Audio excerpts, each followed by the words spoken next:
Hello, guys! Welcome to week 4. Bem-vindos à nossa semana 4, né? E agora teremos a nossa explicação da gramática da semana 4, que é o presente simples, ou simple present. Nessa semana a gente vai ver só a forma afirmativa ainda, mas depois vamos ver as formas negativa e interrogativa também nas próximas semanas. Então, o simple present, ele é usado para descrever ações em geral, descrever a nossa rotina. E ele é bem fácil. Na forma afirmativa, ele é bem facilzinho, porque diferente do português, que muda para cada pessoa, né? Eu trabalho, tu trabalhas, nós trabalhamos, ele fica quase todo igual. Por exceção para o he, she e it, que o verbo leva um Szinho ali no final. Então, vamos ver como é que ele fica. I play the guitar. Eu toco violão, né? Guitar em inglês é violão, certo? Se eu quiser falar guitarra, eu falo electric guitar. Curiosidade, momento de curiosidade. Para o você, então, fica you play the piano, você toca piano. E she, ela, fica então she plays the guitar. Então, veja que foi esse Szinho no play, no tocar, tá? He, então ele, he plays the piano. It plays the song, ele ou ela, né? Ele o aparelho, digamos assim. Lembra que o it é nosso pronome neutro em inglês para coisas, para animais. Então, it plays the song. Ele ou ela toca a música. O nós, então, we play the saxophone, nós tocamos o saxofone, né?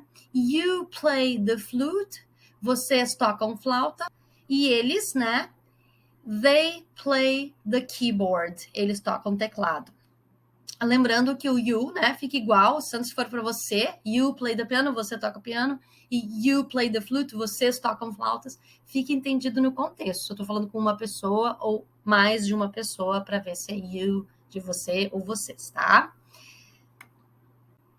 Outra informação importante sobre o simple present é que ele é um tempo verbal que precisa de verbos auxiliares para fazer as frases negativas ou interrogativas. Esses verbos auxiliares são o do e o does. E elas aparecem ali no meio da frase sem nenhum significado especial. Elas estão ali só para auxiliar para construir essa frase negativa ou frase interrogativa. Então, um exemplo aqui é How do you go to work? Como você vai ao trabalho? Então, veja assim que o how é como, you, você, e go, de ir. Então, como você vai para o trabalho? E o do está ali só para auxiliar nessa pergunta. E a resposta fica ali, ó. I go by bus. I don't drive.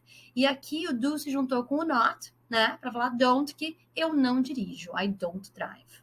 E o does serve lá para o she, para o he e para o it, tanto para fazer perguntas, quanto para fazer as frases negativas. Então, does she study English? No, she doesn't study English. Poderia ser um outro exemplo, usando doesn't para juntar o does com o not e falar que ela não estuda. Mas essas formas interrogativas e negativas a gente vai estudar mais adiante com mais detalhes. Agora a gente vai focar na forma afirmativa mesmo. Sobre a estrutura do simple present, a gente começa, então, uma linha amarelinha com o sujeito, daí a gente coloca o verbo logo depois, e o complemento, que mais eu precisar falar, né? Então, a gente tem os exemplos aqui, com o verbo to live, morar, que é morar, viver. I live em Porto Alegre, então vocês vejam que começa com o sujeito, I, eu, vem logo depois o verbo, live, e em Porto Alegre, complemento, onde eu moro, né? O segundo verbo ali de exemplo, teach, né? Então, ensinar. Então, eu começo com o sujeito, que é ela, she, eu falo teaches, aqui vai o S porque é ela, ensina, né? E o complemento, Spanish at school. Então, she teaches Spanish at school.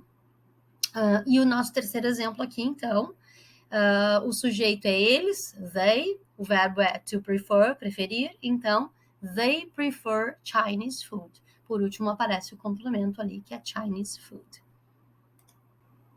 Então, conforme a gente viu no nosso exemplo anterior, que falava she teaches, ela ensina, né? E o verbo é teach. Tem algumas regrinhas na escrita desses verbos para colocar o S no final que a gente tem que seguir. Então, o primeiro exemplo é esse justamente do teach. Porque ele é um som, a gente chama esse som de fricativo, sh, né? Teach. Todos os sons fricativos, Z, SS, CH, SH ou X, se o verbo terminar em uma dessas letras, ou se o verbo terminar em ou, o, né? A gente vai ver o exemplo do go e do. A gente coloca não somente um S, mas a gente coloca ES no final desse verbo.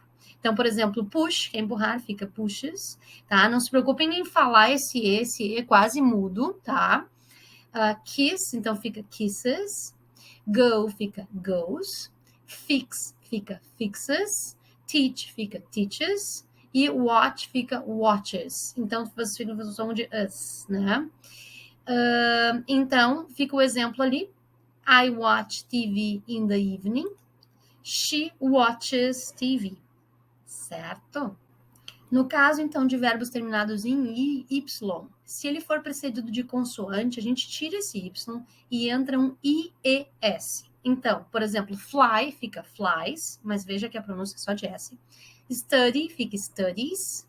Worry fica worries. Fry, fritar, fica fries. Aqui um exemplo. I study Spanish. She studies English. No caso de verbos com Y, mas que tem uma vogal antes, como play, ó, antes do Y tem um A, ou say, antes do Y tem outro A, né?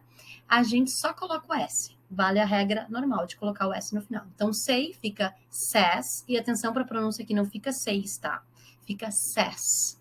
E play fica plays.